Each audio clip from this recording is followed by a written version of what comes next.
আরে রিমি, তুই তো ঠিক টাইমে চলে এসেছিস। এই তো দেখ না, সিমি কল করেছিল। ও জিজ্ঞাসা করছিল তুই কি আজকে বাটুলদার ক্লাসে আজকে হিস্ট্রি করতে যাবি।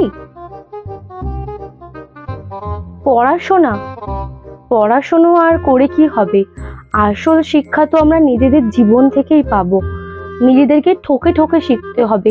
প্রতিটা পথে যেতে যেতে আঘাত খেতে খেতে আমাদের জানতে লাগবে। শুধু কোচিংয়ে গিয়ে টিউশন পড়ে পড়াশোনা করে আর শিক্ষিত কতটা হব? ঠকবো যত, শিখবো তত। হ্যাঁ রে, যাবে যাবে। কটার সময় যাব? আচ্ছা, 6টার সময় যাবি না 5টার সময় যাবি? সময় সময় আবার আমাদের জন্য হয় নাকি? আমরা সময়ের জন্য হই। দেখবি, কখনো যদি একটা সেকেন্ডও আমরা লেট করি, সময় কিন্তু আমাদের জন্য লেট করে না। একবারও কিন্তু ভেবে দেখে না যে আমি এখনো রেডি হইনি। ও কিন্তু ওর কাজটাই করে চলে যায়। এই শোন না, 6টার সময় যাব।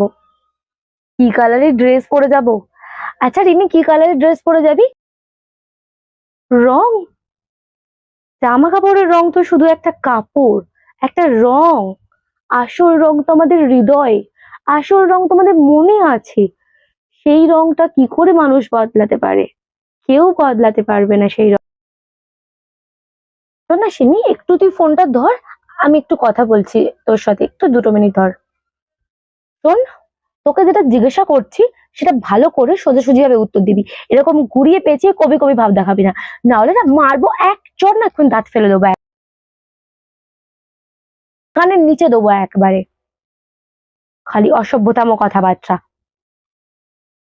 তুই কি সাইকেল নিয়ে যাবি পড়তে যাওয়া? সাইকেল? আমি জানি ওর ঢং দেখতে এখানে বসে রয়েছি। ওর ঢং দেখাবে, আমি ওর ঢং দেখবো।